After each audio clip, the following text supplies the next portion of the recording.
Alors voilà une question qui se pose à toutes les boîtes qui marchent bien. Quand on fait des bénéfices, qu'est-ce qu'on fait de l'argent? C'est la grande question pour un dirigeant. Est-ce qu'on récompense les actionnaires tout de suite? Ou est-ce qu'on investit pour le futur? C'est ce dilemme qu'on va décortiquer ensemble. Voilà, c'est ça la question centrale. Imaginez un peu, les caisses sont pleines, le bilan est excellent. Bon, c'est un problème de riche, on est d'accord, mais ça reste un vrai problème. Que faire de tout ce cash? C'est vraiment le point de départ de toute la réflexion sur les dividendes.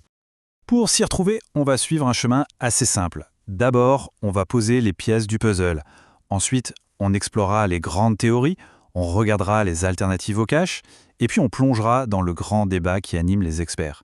Et pour finir, on verra ce que les PDG font dans la vraie vie. Allez, on attaque. Pour bien saisir le dilemme, il faut commencer par la base. De quoi parle-t-on au juste?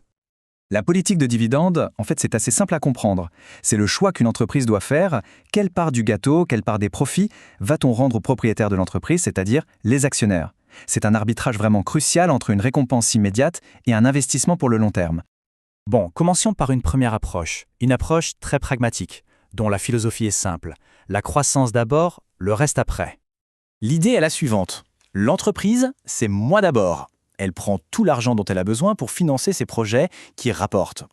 Et s'il reste quelque chose après ça, et seulement s'il reste quelque chose, alors on distribue ce qu'on appelle le résidu aux actionnaires. La croissance, c'est la priorité absolue. Et cette logique, elle suit le cycle de vie de l'entreprise. Pensez à une jeune start-up. Elle a besoin de tout son cash pour grandir, donc zéro dividende évidemment. Ensuite, en phase de croissance, elle commence à lâcher un peu, peut-être 5-20%. Puis en phase d'expansion, on monte à 30-50%.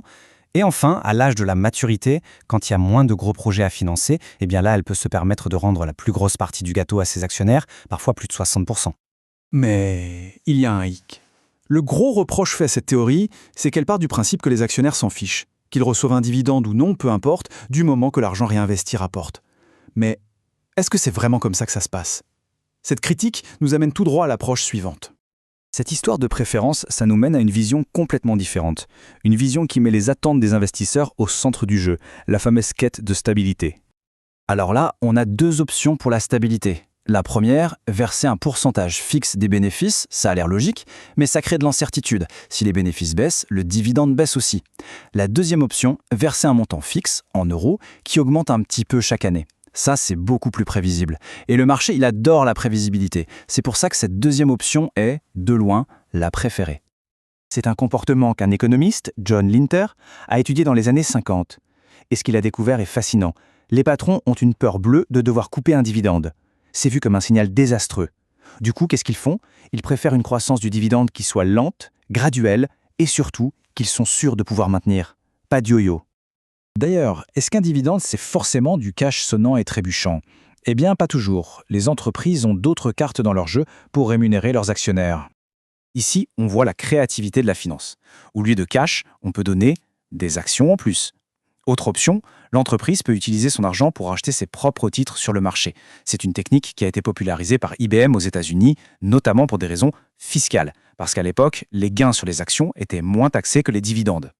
On arrive maintenant au cœur du réacteur, au grand conflit intellectuel. Est-ce que la politique de dividende a oui ou non un impact sur la valeur d'une entreprise? Là-dessus, deux écoles de pensée s'affrontent et c'est un vrai choc d'excitants. Ce proverbe résume parfaitement la vision traditionnelle. C'est simple, c'est intuitif. Un dividende certain qu'on touche aujourd'hui, ça a plus de valeur qu'une promesse incertaine de gains futurs. En gros, on préfère ce qui est sûr à ce qui est hypothétique. Et face à cette sagesse populaire, deux futurs prix Nobel, Modigliani et Miller, ont lancé une véritable bombe en 1961. Leur théorie, attention, dans un monde parfait, sans impôts ni frais, démontre que la politique de dividende est sans pertinence, complètement. Que l'entreprise verse ce dividende ou garde l'argent, la richesse de l'actionnaire ne change pas. C'est une idée folle, très contre-intuitive, qui a secoué toute la finance. Et le plus incroyable, c'est que ce débat, aujourd'hui encore, il n'est toujours pas tranché. Des théories plus récentes, comme la théorie du signal, essayent de faire le pont entre la théorie pure de Modigliani et Miller et la réalité du marché, qui, elle, a l'air de penser que les dividendes sont très importants. Bon, après toute cette théorie, on va redescendre sur Terre. Oublions un instant les modèles parfaits et posons-nous la question, concrètement, sur le terrain, les dirigeants, ils font quoi? Tenez-vous bien, 85%. Ce chiffre, il est énorme. Il vient de la grande étude de Lintner et franchement, il dit presque tout. Dans la vraie vie, l'immense majorité des entreprises ne s'amusent pas avec la théorie. Leur objectif, c'est une politique de dividendes stable. Point à la ligne. Au final, le message des dirigeants est limpide. Peu importe le débat académique, dans le monde réel, ils agissent comme si les dividendes étaient absolument cruciaux. Pour eux, la stabilité, c'est le meilleur signal de confiance et de bonne santé qu'une entreprise puisse envoyer. Et on termine avec la question qui résume tout. Une coupe de dividendes, est-ce que c'est un aveu de faiblesse, un signal que ça va mal, ou est-ce que c'est au contraire une décision courageuse qui sacrifie le présent pour financer une innovation majeure, celle qui assurera la croissance de demain? La réponse, comme souvent en finance, n'est jamais simple.